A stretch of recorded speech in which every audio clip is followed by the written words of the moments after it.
അപ്പോൾ വോട്ടിൽ ഒരുപാട് പിന്നോക്കം പോയിട്ടില്ല. അത് മലപ്പുറം ജില്ലയിൽ അങ്ങോളം കാണാം. ഇപ്പോൾ ആദ്യമായി നഷ്ടപ്പെട്ട പെരിന്തൽമണ്ണ മുനിസിപ്പാലിറ്റി. നമസ്കാരം, ചാനൽ 10 വാർത്തകളിലേക്ക് സ്വാഗതം. നിലമ്പൂരിൽ പൊതു സ്വതന്ത്രനെ വീണ്ടും കളത്തിലിറക്കാൻ CPM. മണ്ഡലത്തിന് പുറത്തുള്ളവരും പരിഗണനാ പട്ടികയിൽ. നിലമ്പൂരിന്റെ ചുമതലയുള്ള ജില്ലാ സെക്രട്ടേറിയറ്റ് അംഗം ബി മുഹമ്മദ് റസാഖാണ് ഇത്തരത്തിൽ ഒരു സൂചന നൽകിയത്. CPM സംസ്ഥാന സെക്രട്ടറി MV ഗോവിന്ദൻ നയിക്കുന്ന വികസന മുന്നേറ്റ ജാഥയ്ക്ക് 10-ന് നിലമ്പൂരിൽ നൽകുന്ന സ്വീകരണവുമായി ബന്ധപ്പെട്ട് CPM ഏരിയ കമ്മിറ്റി ഓഫീസിൽ നടത്തിയ വാർത്താ സമ്മേളനത്തിലായിരുന്നു പ്രതികരണം. സ്ഥാനാർത്ഥി നിർണയവുമായി ബന്ധപ്പെട്ട് ഇതുവരെ ഒരു ചർച്ചയും നടന്നിട്ടില്ലെന്ന് പറഞ്ഞ മുഹമ്മദ് റസാഖ് ഇക്കുറി പൊതു സ്വതന്ത്രർ ഉണ്ടാകുമോ എന്ന ചോദ്യത്തിന് നിലമ്പൂരിൽ ഉൾപ്പെടെ അതിനുള്ള സാധ്യത തള്ളിക്കളയാനാവില്ലെന്ന് മറുപടിയാണ് നൽകിയത്. മലപ്പുറം ജില്ലയിലെ മൊത്തം വോട്ടിൻ്റെ കണക്ക് പരിശോധിക്കണം. നമ്മളെ ജനാധിപത്യത്തിൻ്റെ ഒരു പ്രത്യേകത, കൂടുതൽ വോട്ട് കിട്ടിയവരല്ല ഭരിക്കുക, കൂടുതൽ സീറ്റ് കിട്ടണം. ഇവിടെയുള്ള പ്രശ്നം ഇപ്പോൾ നമ്മൾ നിലമ്പൂർ മുനിസിപ്പാലിറ്റി നോക്കി, 11 സീറ്റിൽ ഇടതുപക്ഷം പരാജയപ്പെട്ടത് 40 വോട്ടിന് താഴെയല്ലേ. അപ്പോൾ വോട്ടിൽ ഒരുപാട് പിന്നോക്കം പോയിട്ടില്ല. അത് മലപ്പുറം ജില്ലയിൽ അങ്ങോളം കാണാം. ഇപ്പോൾ ആദ്യമായി നഷ്ടപ്പെട്ട പെരിന്തൽമണ്ണ മുനിസിപ്പാലിറ്റിയിൽ 100-ൽ താഴെ വോട്ടിൻ്റെ വ്യത്യാസമുള്ളൂ LDFും UDFും. മണ്ഡലത്തിൽ നിന്നുള്ള സ്ഥാനാർത്ഥിയാകുമോ എന്ന ചോദ്യത്തിന് നിലമ്പൂരിൽ LDFനായി മത്സരിച്ച സ്ഥാനാർത്ഥികൾ ഭൂരിഭാഗവും മണ്ഡലത്തിന് പുറത്തുനിന്നുള്ളവരായിരുന്നു എന്നായിരുന്നു മറുപടി. LDFിൻ്റെ നേതാക്കന്മാർ എന്തു പറഞ്ഞാലും അത് വിവാദമാകുക, ആ ഒരു പ്രവണത കേരളത്തിൽ വരുന്നുണ്ട്. അതിൻ്റെ ഭാഗമായിട്ടാണ് ഞാൻ ചോദിക്കട്ടെ, ബാലൻ പറഞ്ഞതിലും ബാല സംസ്ഥാന സെക്രട്ടറി അല്ല, ബാലൻ സംസ്ഥാന കമ്മിറ്റിയിൽ നിന്ന് കഴിഞ്ഞ സമ്മേളനത്തിൽ മാറിയ ആളാണ്. ആയിക്കോട്ടെ, എന്നാലും കേരളത്തിലെ മുതിർന്ന നേതാവാണ്. ബാലൻ എന്നല്ല, ഒരു സാധാരണ പാർട്ടി മെമ്പർ പോലും പറയേണ്ടതുപോലെ പറയേണ്ട സ്ഥലത്ത് പറയണം എന്ന് MV ഗോവിന്ദൻ മാഷ് കൃത്യമായി പറഞ്ഞു.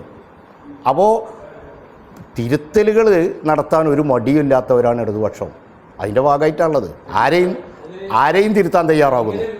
PV അൻവറിനൊപ്പം തൃണമൂൽ കോൺഗ്രസിൽ പ്രവർത്തിക്കുന്ന ജില്ലയിലെ ഒരു മുതിർന്ന നേതാവ് സ്ഥാനാർത്ഥിയാകുമെന്ന് കേൾക്കുന്നുവല്ലോ എന്ന ചോദ്യത്തിന് അറിയില്ലെന്നായിരുന്നു മറുപടി.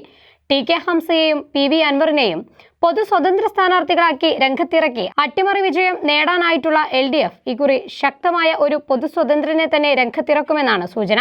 നിലമ്പൂർ മണ്ഡലത്തിൽ നിന്നായിരിക്കുമോ അതോ പുറത്തുനിന്നുമായിരിക്കുമോ എന്ന കാര്യത്തിൽ മാത്രമേ ഇക്കാര്യത്തിൽ തീരുമാനമുണ്ടാകുക. ഇക്കുറി നിലമ്പൂർ തിരിച്ചുപിടിക്കാൻ കരുത്തുള്ള ശക്തനായ പൊതു സ്വതന്ത്രൻ വരുമെന്നും കാത്തിരിക്കാനുമാണ് LDF ക്യാമ്പ് നൽകുന്ന സൂചന. നിലമ്പൂർ മണ്ഡലത്തിൽ CPM ഗൃഹസന്ദർശന പരിപാടി സജീവമാണ്. MV ഗോവിന്ദൻ നയിക്കുന്ന വികസന മുന്നേറ്റ യാത്രയ്ക്ക് 10-ന് നിലമ്പൂരിൽ നൽകുന്ന സ്വീകരണം തിരഞ്ഞെടുപ്പിന് മുന്നോടിയായുള്ള LDFന്റെ ശക്തി തെളിയിക്കുന്ന പരിപാടിയായി മാറ്റുകയാണ് ലക്ഷ്യം. ഇതിന്റെ ഭാഗമായി LDF പ്രചരണ ജാഥയും തുടങ്ങിക്കഴിഞ്ഞു. തദ്ദേശ തിരഞ്ഞെടുപ്പിൽ UDFനുണ്ടായ മികച്ച വിജയം നിയമസഭാ തിരഞ്ഞെടുപ്പിൽ ഉണ്ടാകില്ലെന്നാണ് LDF കണക്കുകൂട്ടൽ. ക്രൈസ്തവ സമൂഹത്തെ കൂടുതൽ ചേർത്ത് നിർത്താനുള്ള സംസ്ഥാന സർക്കാരിന്റെ നീക്കവും നിലമ്പൂർ മേഖലയിൽ LDFന് ആത്മവിശ്വാസം കൂട്ടുന്നതാണ്. നിലമ്പൂർ ഏറനാട് മണ്ഡലങ്ങളിൽ നിന്നുള്ള 2 പേരുകൾ സജീവ പരിഗണനയിലുമുണ്ട്.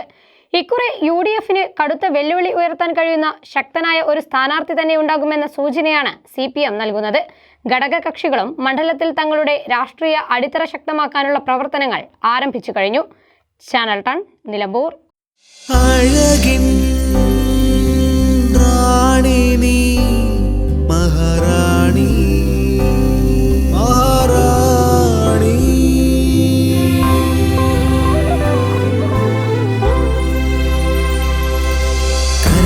റാണി എന്നും മഹാറാണി മഹാറാണി.